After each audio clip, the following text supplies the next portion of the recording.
Okay, so this is Unit 3, Lesson 6, and today we're going to be actually comparing linear models versus exponential models since we know how to do both of those. So let's take a look at this situation. It says the population of the country of Oz was 600,000 in the year 2010.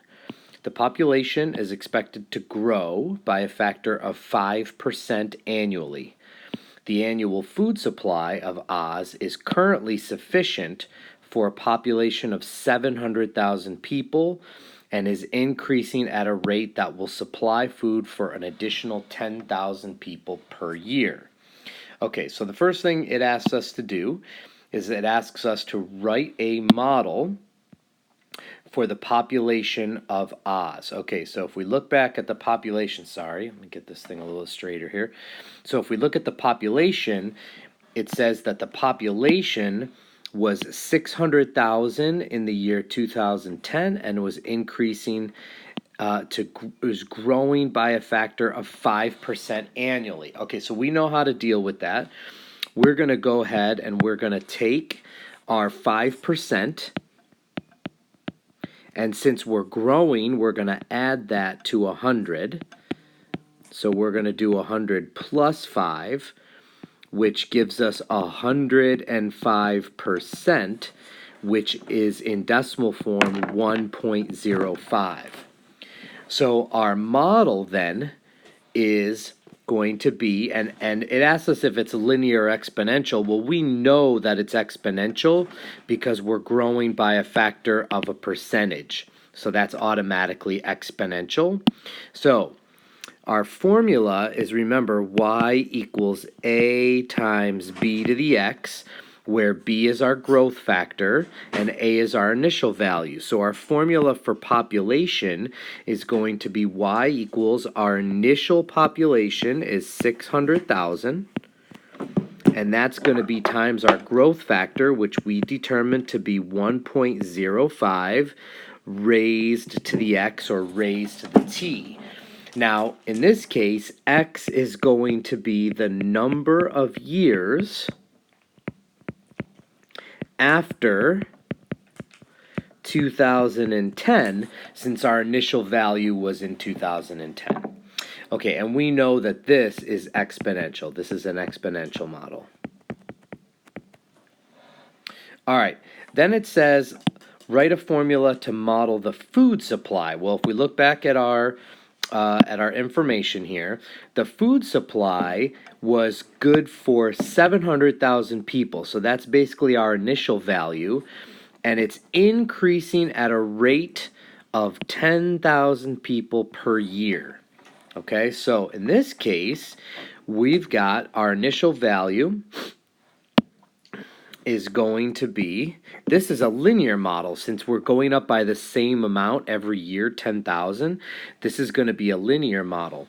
So this one is going to be more of an mx plus b style, where b is our initial value and m is our slope, which is our increasing.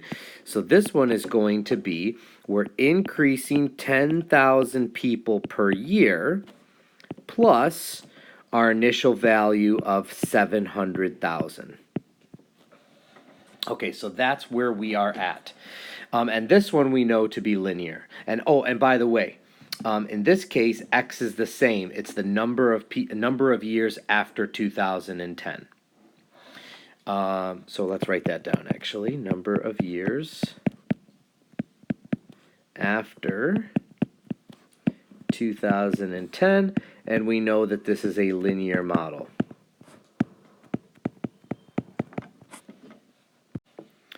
Okay, so then they want to know, the last question here, whoops, wrong button.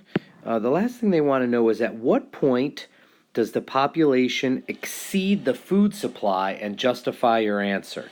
So basically what I want to do is I want to look at both of these models, and I either want to look at them on a graph or I want to look at them in table form, and I want to see at what point does this one, the population, get bigger than the food supply. So what I did was I put both of these into my calculator, and that's what I would like you to do as well. What I want you to do is I want you to pause the video and I want you to put this formula into y1, and I want you to put this formula into y2, and then hit second graph so that we can look at a table. Once you've done that, come on back to the video.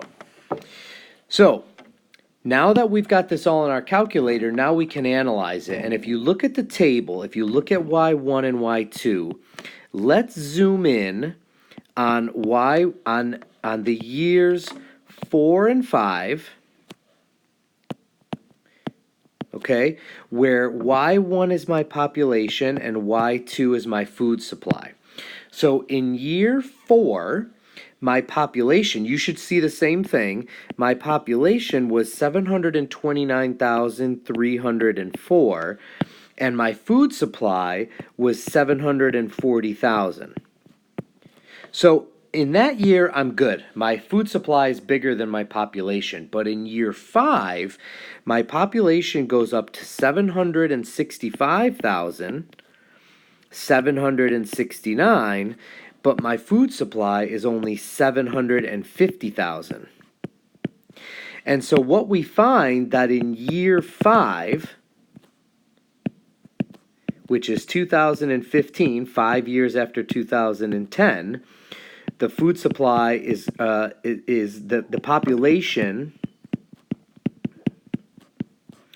will be larger than the food supply.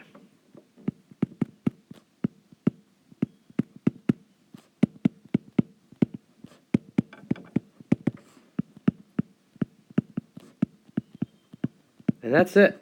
Okay, so what we're going to be doing in this lesson is we're going to be creating exponential models and linear models, and then we're going to be comparing them to see which ones get bigger, faster, and when. And that's it. See you in class.